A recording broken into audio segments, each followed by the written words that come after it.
Bagaimana? Tanya seorang lelaki dengan tatapan dinginnya. Masih sama, Tuan.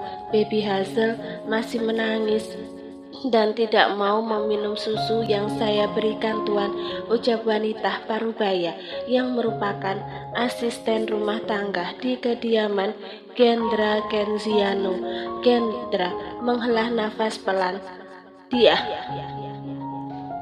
Dia benar-benar tidak bisa berpikir jernih. Bagaimana bisa anaknya yang sudah berusia 1 tahun itu tidak mau meminum susunya, bahkan makan pun tidak mau. Maunya apa sih anak itu? Bawa Hazel ke sini, perintah Gendra yang langsung diangguki oleh sang asisten rumah tangga. Gendra memijit pelipisnya yang sakit akibat terlalu banyak berpikir mungkin. Dia benar-benar tidak tahu harus bagaimana.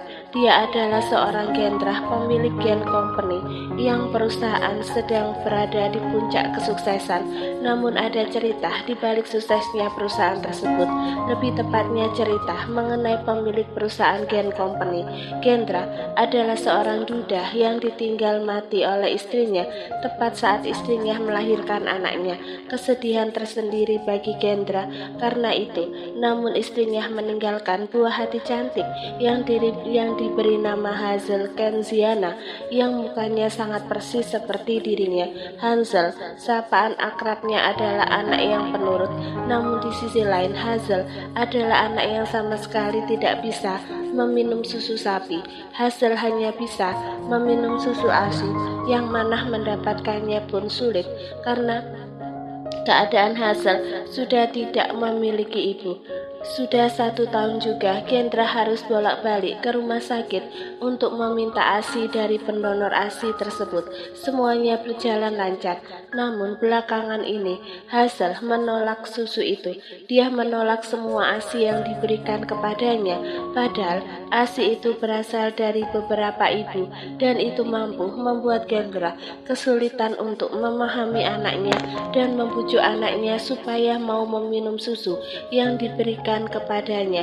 Namun hasilnya masih nihil. Hasil sama sekali tidak ingin meminum susunya. Namun Gendra sedikit bersyukur karena anaknya itu masih mau menerima makanan yang masuk ke dalam mulutnya meski sedikit. Ini, Tuan, hasilnya. Gendra dengan segera mengambil anak itu dari asisten rumah tangganya, lalu menyuruh asisten rumah tangganya yang bernama Bisumi itu untuk pergi. Hazel, kenapa nggak mau mimik sayang? Hazel mau sakit. Kalau Hazel sakit, papa jadi sedih, nak. Mendengar itu, Hazel yang berusia 1 tahun menatap Gendra dengan tatapan sedihnya. Ucap Hazel dengan bahasa bayinya yang beruntungnya masih jelas di telinga Gendra. Gendra menganggukkan kepalanya. Ia sedih. Hazel mau papa nangis. Hazel menggelengkan kepalanya. Ndak au no pa. Gendra tersenyum dibuatnya. Makanya Hazel mimik cucu ya. Papa mau ke kantor kerja buat Hazel kan ya. Ndak ikut pa. Hazel mau ikut papa.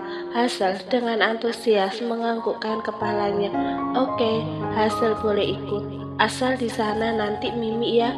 Iya pa. Gendra tersenyum dibuatnya, lalu sambil menggendong Hazel, dirinya mulai beralih menuju mobilnya untuk selanjutnya pergi ke kantornya.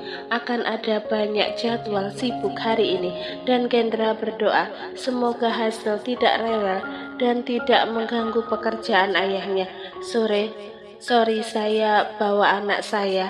Silahkan mulai meetingnya. Semua yang ada di dalam ruangan itu hanya bisa menahan kegemesan mereka kepada anak dari bosnya itu. Namun tak lama mereka mulai mengalihkan fokusnya kepada layar monitor yang menampilkan data-data keuangan perusahaan selama sebulan belakangan ini. Ini adalah laporan keuangan dari divisi 1. Bisa saudara lihat semua. Di sini sudah ada tabel keuangannya. di mana tabel tersebut menunjukkan sebuah kemajuan yang pesat dalam waktu 1 bulan terakhir pada perusahaan Gen Company dan juga "Pami!" teriak Hazel. Dengan sigap Gendra segera mengambilkan susu milik Hazel dan memberikannya kepada anak gembul tersebut. "Oke, silakan lanjutkan. Dari divisi 1 perhitungan ini sudah tepat. Dan maaf ada beberapa dokumen yang tertinggal di ruangan saya yang merupakan rancangan keuangan 1 bulan ke depan dan laporan tentang banyaknya keuangan yang akan dikeluarkan bulan depan. Asisten saya akan membawanya." Tak lama, pintu ruangan meeting diketuk. Setelah dipersilahkan masuk, ternyata itu adalah orang suruhan untuk mengambilkan dokumen yang tertinggal itu, dan ternyata itu adalah Alina. "Perkenalkan semua, ini adalah karyawan baru di divisi 1. Sekaligus jika ada yang ingin ditanyakan mengenai keuangan perusahaan, silahkan hubungi dirinya. Namanya Alina." Gendra menatap wanita itu dengan seksama. Sangat mirip. Wanita itu sangat mirip dengan mendiang istrinya, benar-benar bagai pinang dibelah dua. "Ma, Hazel," tegur Gendra. Ma, Hazel kenapa sayang?" tanya Gendra sambil mengambil Hazel dari kursi bayinya. "Tuh ma, pa," ucap Hazel sambil menunjuk keberadaan Alina. "Hah? Saya?" Alina kini berada di ruang CO Gen Company, tempat dirinya bekerja. Tadi setelah drama di mana anak dari bosnya memanggilnya dengan sebutan mama di ruang meeting, Gendra segera membatalkan meeting hari itu dan segera membawa Hazel dan dirinya ke ruangannya. Jujur, Alina juga sangat bingung mengapa bisa anak bosnya ini memanggilnya dengan sebutan mama. Semua pertanyaan berputar di kepalanya saat ini. "Nama?" ucap Gendra dingin. Alina meneguk salivanya dengan susah payah. Dia gugup, apalagi di hari pertama dia bekerja. Dia sudah harus berurusan dengan sang pemilik perusahaan. Terlebih, anak bosnya itu sedari tadi berada di pelukannya dan tertidur. "Alina, Pak," ucap Alina gugup. "Karyawan baru." Alina menganggukkan kepalanya. "Iya, Pak. Pak, ini anak Bapak gimana ya? Saya mau balik ke ruangan saya, Pak. Nggak enak sama yang lain." Dengan inisiatif dari dirinya sendiri, Gendra segera bangun dari duduknya dan mulai mengambil anaknya dari pelukan Alina. Namun baru saja berada dalam pelukan Gendra, tangis Hazel sudah terdengar nyaring dan mata anak bayi itu susah terbuka sempurna kembali. "Ma, pa, no pa," ucap Hazel. Alina yang tak tega dengan suara tangisan Hazel pun berusaha mengambil kembali Hazel dari pangkuan Gendra. Masa bodoh dengan status bos di depannya ini. Yang jelas, dia tak tega jika melihat anak manis nan cantik itu menangis. "Anak cantik, jangan nangis ya. Tante nggak kemana-mana kok." Hazel menghentikan tangisannya dan kepalanya mulai mendekat dan mendusel ke arah Hazel. Kenapa?" tanya Gendra kepada Alina. "Pak, boleh numpang ke toilet dulu? Saya ada sedikit problem." Tanpa ingin tahu apa yang dikatakan oleh pegawainya, Gendra menganggukkan kepalanya dan mulai mengambil Hazel dari pangkuan Alina. Hazel menangis histeris dan terus memanggil Alina dengan sebutan mama. Gendra juga jadi bingung dengan tingkah rewel Hazel saat ini dan mengapa anaknya bisa memanggil seseorang yang bahkan baru ditemui dengan sebutan mama. Apakah Hazel merindukan ibunya? Ya, memang Gendra akui. Ya, memang Gendra akui jika Alina sangat mirip dengan mendiang istrinya. Namun Hazel kan belum pernah melihat ibunya, lantas bagaimana anaknya tahu?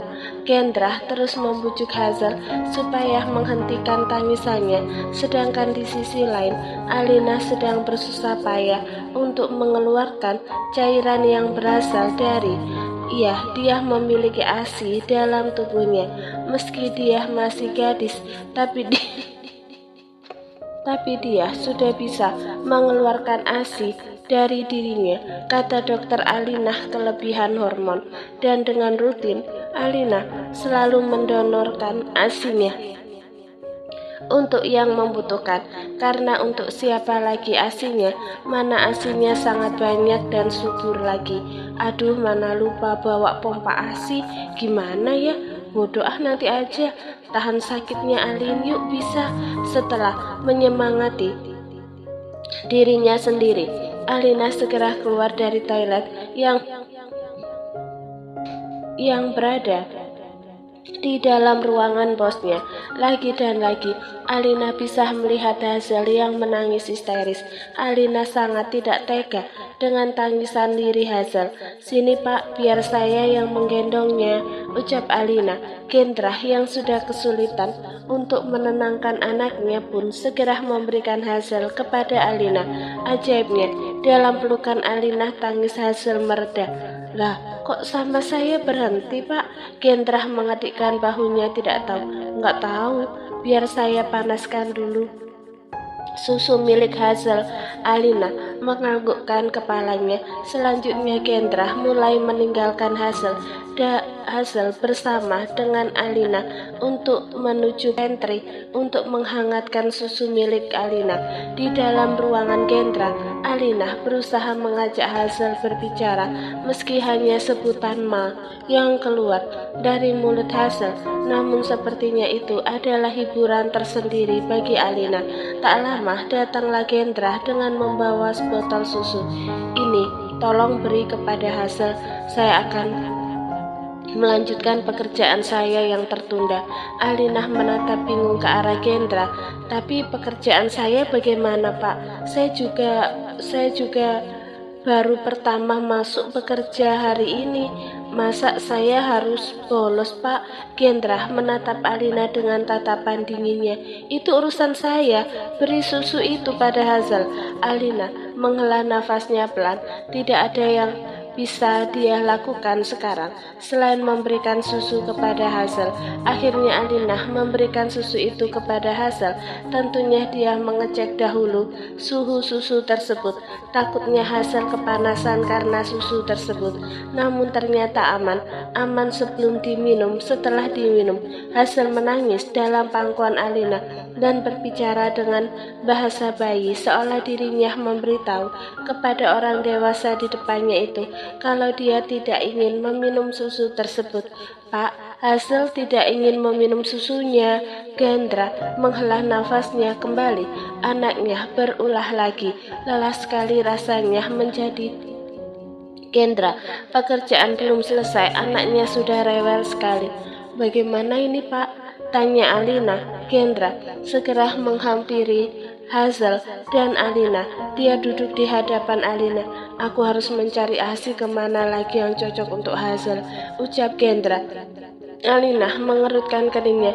"Aku akan menjelaskannya nanti. Yang jelas, tolong beritahu aku di mana aku harus mencari ASI yang cocok untuk Hazel. Dia alergi susu sapi." Mendengar itu Alina membulatkan matanya. "Saya bisa bantu Pak," ucap Alina. Setelah mengatakan itu, Alina memukul bibirnya yang dengan lancang mengatakan itu. Rahasia besarnya akan terbongkar nanti. Tapi dia iba kepada Hazel. Dia tidak tega melihat Hazel menangis histeris. "Maksud kamu apa?" "Saya bisa susui Hazel Pak. Saya memiliki ASI." Alina dengan perlahan mulai memberikan sumber airnya kepada Hazel. Jujur, sedari tadi saat dirinya menggendong Hazel, memang Alina merasa bahwa Hazel terus mendusel di areanya, dan itu membuat Alina tidak nyaman. Namun di sisi lain, Alina juga lega karena sudah tidak sakit lagi sekarang. Air susunya sudah dia berikan kepada Hazel. "Pelan-pelan Hazel, nggak ada yang minta kok." Mendengar suara pintu yang dibuka, Alina segera menutup yang sedang diminum oleh Hazel menggunakan kain kecil milik Hazel. Ternyata itu adalah bosnya Kendra. "Pak, ada apa ya?" tanya Alina gugup. Jujur dia sangat malu dan gugup dalam situasi sekarang. Terlebih Hazel pada semakin cepat, dan itu membuat Alina sedikit meringis karena sakit di bagian itu. "Apa hasil menyakitimu?" tanya Kendra ketika dia melihat Alina meringis kesakitan. Alina tersenyum kecil, lalu menggelengkan kepalanya. "Tidak, ini sudah biasa, Pak." "Maksud kamu, dari mana asal asimu? Apakah kamu sudah menikah dan memiliki anak?" tanya Kendra dengan cepat. Jujur, Alina memang tidak nyaman dengan situasi ini. Apalagi Alina merasa bahwa bosnya sedari tadi mencuri-curi pandang pada dirinya, tidak mungkin pada anaknya. "Hazel, apa saya harus menjelaskannya sekarang?" Kendra mulai bangkit dari duduknya, namun bukannya pergi. Lelaki itu malah beranjak untuk duduk di samping Alina. Alina sontak memundurkan duduknya. Dia takut. "Jika ya begitulah, tidak usah mundur-mundur. Aku tidak akan melakukan apapun. Aku hanya ingin melihat anakku dan sumber kekuatan anakku sekarang." Gila, gawat, bosnya ternyata mesum.